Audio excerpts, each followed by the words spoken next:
ओम शांति। 3/9/2024 के बाबा के साकार महावाक्य हैं। मीठे बच्चे, तुम्हें किसी भी पतित देहधारियों से प्यार नहीं रखना है, क्योंकि तुम पावन दुनिया में जा रहे हो। एक बाप से प्यार करना है। प्रश्न है, तुम बच्चों को किस चीज़ से तंग नहीं होना है और क्यों? उत्तर है, तुम्हें अपने इस पुराने शरीर से जरा भी तंग नहीं होना है, क्योंकि यह शरीर बहुत बहुत वैल्यूबल है। आत्मा इस शरीर में बैठ बाप को याद करके बहुत बड़ी लॉटरी ले रही है।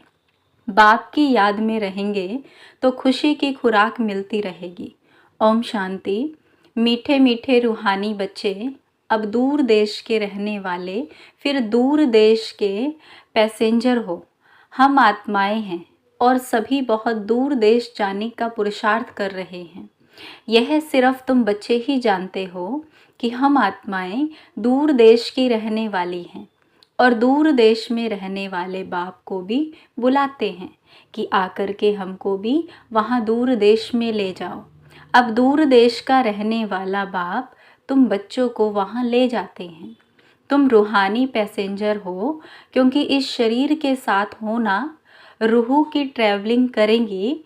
शरीर तो यहाँ ही छोड़ देंगी, बाकी रूह ही ट्रैवलिंग करेगी। रूह कहाँ जाएगा? अपने रूहानी दुनिया में। यह है जिस्मानी दुनिया, वह है रूहानी दुनिया। बच्चों को बाप ने समझाया है, अब घर वापस जाना है। जहाँ से पार्ट बजाने यहाँ आए हैं, यह बहुत बड़ा मांडवा अथवा स्टेज है। स्टेज पर एक्ट करके पार्ट बजाकर फिर सबको वापस जाना है। नाटक जब पूरा होगा तब तो जाएंगे ना। अभी तुम यहाँ बैठे हो, तुम्हारा बुद्धि योग घर और राजधानी में है। यह तो पक्का पक्का याद कर लो, क्योंकि यह तो गायन है। अंतमति सो गति। अभी यहाँ तुम पढ़ रहे हो, जानते हो भगवान शिव बाबा हमको पढ़ाते हैं। भगवान तो सिवाय इस पुरुषोत्तम संगम युग के कभी पढ़ाएंगे नहीं। सारे 5000 वर्ष में निराकार भगवान बाप एक ही बार आकर के पढ़ाते हैं। यह तो तुमको पक्का निश्चय है। पढ़ाई भी कितनी सहज है। अब घर जाना है, उस घर से तो सारी दुनिया का प्यार है। मुक्ति धाम में जाना तो सब चाहते हैं, परंतु उसका भी अर्थ नहीं समझते हैं। मनुष्यों की बुद्धि इस समय कैसी है और तुम्हारी बुद्धि अभी कैसी बनी है, कितना फर्क है। तुम्हारी है स्वच्छ बुद्धि, नंबरवार पुरुषार्थ अनुसार। सारे विश्व के आदि मध्य अंत का नॉलेज तुमको अच्छी तरह है। तुम्हारे दिल में यह है कि हमको अब पुरुषार्थ कर नर से नारायण जरूर बनना है। यहाँ से तो पहले अपने घर में जाएंगे ना, तो खुशी से जाना है। जैसे सतयुग में देवताएं खुशी से एक शरीर छोड़ दूसरा लेते हैं, वैसे इस पुराने शरीर को भी खुशी से छोड़ना है। इनसे तंग नहीं होना है, क्योंकि यह बहुत वैल्यूबल शरीर है। इस शरीर द्वारा ही आत्मा को बाप से लॉटरी मिलती है। हम जब तक पवित्र नहीं बने हैं तो घर जा नहीं सकेंगे। बाप को याद करते रहेंगे, तभी उस योग बल से पापों का बोझा उतरेगा। नहीं तो बहुत सजा खानी पड़ेगी। पवित्र तो जरूर बनना है। लौकिक संबंध में भी बच्चे कोई गंदा पतित काम करते हैं तो बाप गुस्से में आकर लाठी से भी मार देते हैं, क्योंकि बेकायदे पतित बनते हैं। किसके साथ भी बेकायदा प्यार रखते हैं तो भी माँ बाप को अच्छा नहीं लगता है। तो ये बेहद का बाप फिर कहते हैं, तुम बच्चों को यहाँ तो रहना नहीं है, अभी तुमको जाना है नई दुनिया में। वहाँ विकारी पतित कोई होता नहीं। एक ही पतित पावन बाप आकर ऐसा पावन तुमको बनाते हैं। बाप खुद कहते हैं, हमारा जन्म दिव्य और अलौकिक है और कोई भी आत्मा मेरे समान शरीर में प्रवेश नहीं कर सकती। भल धर्म स्थापक जो आते हैं उनकी आत्मा भी प्रवेश करती है, परंतु वह बात ही अलग है। हम तो आते ही हैं सबको वापस ले जाने के लिए, वह तो ऊपर से उतरते हैं नीचे अपना पार्ट बजाने।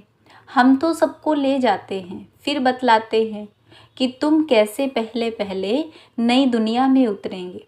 उस नई दुनिया सतयुग में बगुला कोई भी होता नहीं है। बाप तो आते ही बगलों के बीच में हैं, फिर तुमको हंस बनाते हैं। तुम अब हंस बने हो, मोती ही चुगते हो। सतयुग में तुमको यह रतन नहीं मिलेंगे। यहाँ तुम यह ज्ञान रतन चुग कर हंस बनते हो। बगुले से तुम हंस कैसे बनते हो, ये बाप बैठ समझाते हैं। अभी तुमको हंस बनाते हैं। देवताओं को हंस, असुरों को बुगला कहेंगे। अभी तुम किचड़ा छुड़ाए मोती चुगाते हो। तुमको ही पद्मा पदम भाग्यशाली कहते हैं। तुम्हारे पैर में छापा लगता है पद्मों का। शिव बाबा को तो पाँव है नहीं, तो पद्म हो ना सके। वह तो तुमको पद्मा पदम भाग्यशाली बनाते हैं। बाप कहते हैं, मैं तुमको विश्व का मालिक बनाने आया हूँ। यह सब बातें अच्छी रीति समझने की हैं। मनुष्य यह तो समझते हैं ना स्वर्ग था, परंतु कब था फिर कैसे होगा वह पता नहीं है।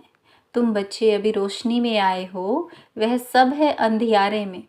ये लक्ष्मी नारायण विश्व के मालिक कब कैसे बने ये पता ही नहीं है। 5000 वर्ष की बात है। बाप बैठकर समझाते हैं, जैसे तुम आते हो पार्ट बजाने, वैसे मैं भी आता हूँ। तुम निमंत्रण देकर बुलाते हो कि हे बाबा, हम पतितों को आकर के पावन बनाओ, और किसको भी ऐसा कभी नहीं कहेंगे। अपने धर्म स्थापक को भी ऐसा नहीं कहेंगे कि आकर के सबको पावन बनाओ। क्राइस्ट अथवा बुद्ध को थोड़े ही पतित पावन कहेंगे। गुरु वह जो सद्गति करे। वह तो आते हैं उनके पिछाड़ी। सबको नीचे उतरना है, यहाँ से वापस जाने का रास्ता बतलाने वाला, सर्व का सद्गति करने वाला अकाल मूर्त एक ही बाप है। वास्तव में सतगुरु अक्षर ही राइट है। तुम सबसे राइट अक्षर फिर भी सिख लोग बोलते हैं, बड़ी बड़ी आवाज़ से कहते हैं सतगुरु अकाल, बड़ी जोर से धुन लगाते हैं। सतगुरु अकाल मूर्त कहते हैं। मूर्त ही नहीं हो तो वह फिर सतगुरु कैसे बनेंगे, सतगति कैसे कर देंगे। वह सतगुरु स्वयं ही आकर अपना परिचय देते हैं। मैं तुम्हारे मिसल जन्म नहीं लेता हूँ, और तो सब शरीरधारी बैठ सुनाते हैं। तुमको ऐश्शरीरी रूहानी बाप बैठ समझाते हैं। रात दिन का फर्क है। इस समय मनुष्य जो कुछ करते हैं वो रोंग ही करते हैं, क्योंकि रावण की मत पर है ना, हर एक में 5 विकार हैं। अभी रावण राज्य है। ये बातें डिटेल में बाप बैठ समझाते हैं। नहीं तो सारी दुनिया के चक्र का मालूम कैसे पड़े। तो ये चक्र कैसे फिरता है मालूम पड़ना चाहिए ना। यह भी तुम नहीं कहते हो कि बाबा समझाओ, आपे ही बाप समझाते रहते हैं। तुमको एक भी प्रश्न पूछने का नहीं रहता। भगवान तो बाप है। बाप का काम है सब कुछ आपे ही सुनाना, आपे ही सब कुछ करना। बच्चों को स्कूल में बाप आपे ही बिठाते हैं, नौकरी पर लगाते हैं, फिर उनको कहते हैं 60 वर्ष बाद ये सब छोड़ भगवान का भजन करना, वेद शास्त्र आदि पढ़ना, पूजा करना। तुम आधा कल्प पुजारी बने, फिर आधा कल्प के लिए पूज्य बनते हो। पवित्र कैसे बनो, उनके लिए कितना सहज समझाया जाता है। फिर भक्ति बिल्कुल छूट जाती है। वह सब भक्ति कर रहे हैं, तुम ज्ञान ले रहे हो। वह रात में है, तुम दिन में जाते हो, अर्थात स्वर्ग में। गीता में लिखा हुआ है मन मना भव। यह अक्षर तो मशहूर है, गीता पढ़ने वाले समझ सकते हैं।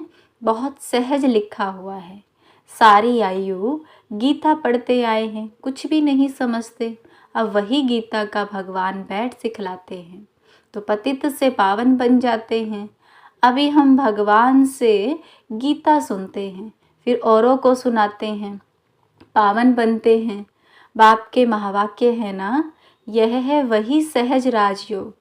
मनुष्य कितने अंधश्रद्धा में डूबे हुए हैं, तुम्हारी तो बात ही नहीं सुनते हैं। ड्रामा अनुसार उन्हों की भी जब तकदीर खुले तभी आ सके तुम्हारे पास। तुम्हारे जैसी तकदीर और कोई धर्म वालों की ही नहीं होती। बाप ने समझाया है, यह तुम्हारा देवी देवता धर्म बहुत सुख देने वाला है। तुम भी समझते हो, बाप ठीक कहते हैं। शास्त्रों में तो वहाँ भी कंस रावण आदि बैठ दिखाए हैं। वहाँ के सुख का तो कोई को पता ही नहीं है। भल देवताओं को पूजते हैं, परंतु बुद्धि में कुछ नहीं बैठता। अब बाप कहते हैं, बच्चे मुझे याद करते हो? ऐसा कभी सुना कि बाप बच्चे को कहे कि तुम मुझे याद करो? लौकिक बाप कभी ऐसा याद कराने का पुरुषार्थ कराते हैं क्या? यह बेहद का बाप बैठ समझाते हैं। तुम सारे विश्व के आदि मध्य अंत को जान चक्रवर्ती राजा बन जाएंगे। पहले तुम जाएंगे घर, फिर आना है पाटधारी बनकर। अभी किसको भी पता नहीं पड़ेगा कि यह नई आत्मा है या पुरानी आत्मा है। नई आत्मा का नामाचार जरूर होता है। अभी भी देखो, कोई कोई का कितना नामाचार होता है। मनुष्य ढेर आ जाते हैं, बैठे बैठे अनायास ही आ जाते हैं, तो वह प्रभाव पड़ता है।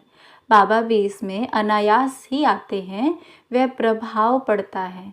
वह भी नई आत्मा आती है तो पुरानों पर प्रभाव होता है। टाल टालियाँ निकलती जाती है तो उनकी महिमा होती है। किसको पता नहीं रहता कि इनका नामाचार क्यों है। नई आत्मा होने से उसमें कशिश होती है। अभी तो देखो कितने ढेर झूठे भगवान बन गए हैं। इसलिए गायन है, सच की बेड़ी हिलती डुलती है लेकिन डूबती नहीं है। तूफान बहुत आते हैं क्योंकि भगवान खिवैया है ना। बच्चे भी हिलते हैं, नाव को तूफान बहुत लगते हैं और सत्संगों में तो ढेर जाते हैं, परंतु वहाँ कभी तूफान आदि की बात ही नहीं आती। यहाँ अबलाओं पर कितने अत्याचार होते हैं, परंतु फिर भी स्थापना तो होनी है। बाप बैठ समझाते हैं, हे आत्माएं, तुम कितना जंगली कांटे बन पड़े हो। दूसरों को कांटा लगाते हो तो तुमको भी कांटा लग जाता है। रिस्पॉन्स तो हर बात का मिलता है। वहाँ दुख की छी बातें कोई होती नहीं, इसलिए उनको कहा ही जाता है स्वर्ग। मनुष्य स्वर्ग और नरक कहते हैं, परंतु समझते नहीं हैं। कहते हैं फलाना स्वर्ग गया, यह कहना भी वास्तव में रोंग है। निराकारी दुनिया को कोई हैवी नहीं कहा जाता है, वह है मुक्ति धाम। यह फिर कहते हैं स्वर्ग में गया। अभी तुम जानते हो, यह मुक्ति धाम आत्माओं का घर है। जैसे यहाँ घर होते हैं, भक्ति मार्ग में जो बहुत धनवान होते हैं तो कितने ऊंचे मंदिर बनाते हैं। शिव का मंदिर देखो कैसे बनाया हुआ है। लक्ष्मी नारायण का भी मंदिर बनाते हैं तो सच्चे जेवर आदि कितने होते हैं। बहुत धन रहता है। अभी तो झूठे हो गए हैं। तुम भी आगे कितने सच्चे जेवर पहनते थे। अभी तो गवर्नमेंट के डर से सच्चा छिपाए झूठ पहनते रहते हैं। वहाँ तो है ही सच, झूठा तो कुछ भी होता नहीं। यहाँ सच्चा होते भी छिपा कर रख देते हैं। दिन प्रतिदिन सोना महंगा होता रहता है। वहाँ तो है ही स्वर्ग, तुमको सब कुछ नया मिलेगा। नई दुनिया में सब कुछ नया अथाह धन था। अभी तो देखो हर एक चीज़ कितनी महंगी हो गई है।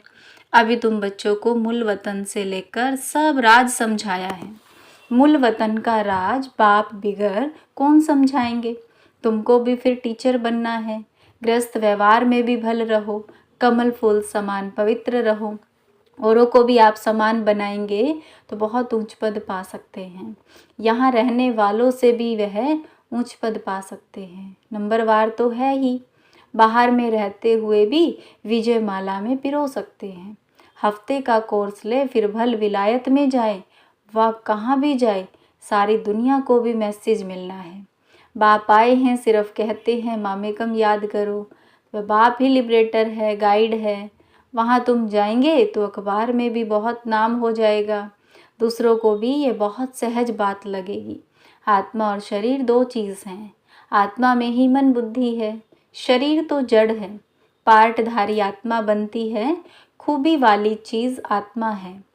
तो अब बाप को याद करना है। यहाँ रहने वाले इतना याद नहीं करते हैं जितना बाहर वाले करते हैं।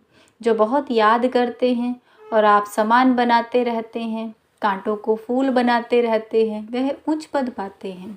तुम समझते हो पहले हम भी कांटे थे, अब बाप ने ऑर्डिनेंस निकाला है कि काम महाशत्रु है, इस पर जीत पाने से तुम जगत जीत बन जाएंगे।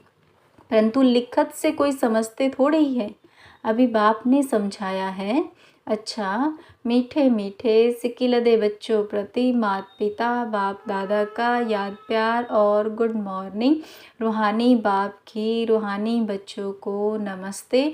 हम रूहानी बच्चों की रूहानी बाप दादा को नमस्ते बाबा नमस्ते। धारणा के लिए मुख्य सार है। पहला पॉइंट है, सदा ज्ञान रतन चुगने वाला हंस बनना है। मोती ही चुगने हैं, किचड़ा छोड़ देना है। हर कदम में पद्मों की कमाई जमा कर पद्मा पदम भाग्यशाली बनना है। दूसरा पॉइंट है, उच्च पद पाने के लिए टीचर बनकर बहुतों की सेवा करनी है। कमल फूल समान पवित्र रहे आप समान बनाना है, कांटों को फूल बनाना है। वरदान है, तेरे मेरे की हलचल को समाप्त कर रहम की भावना इमर्ज करने वाले मर्सीफुल भव। समय प्रति समय कितनी आत्माएं दुख की लहर में आती हैं। प्रकृति की थोड़ी भी हलचल होती है, आपदाएं आती है तो अनेक आत्माएं तड़पती है, मर्सी रहम मांगती है। तो ऐसी आत्माओं की पुकार सुन रहम की भावना इमर्ज करो। पूज्य स्वरूप मर्सीफुल का धारण करो। स्वयं को संपन्न बना लो तो यह दुख की दुनिया संपन्न हो जाएगी। अभी परिवर्तन के शुभ भावना की लहर तीव्र गति से फैलाओ तो तेरे मेरे की हलचल समाप्त हो जाएगी। स्लोगन है, व्यर्थ संकल्पों की हथौड़ी से समस्या के पत्थर को तोड़ने के बजाय हाई जंप दे समस्या रूपी पहाड़ को पार करने वाले बनो। ओम शांति।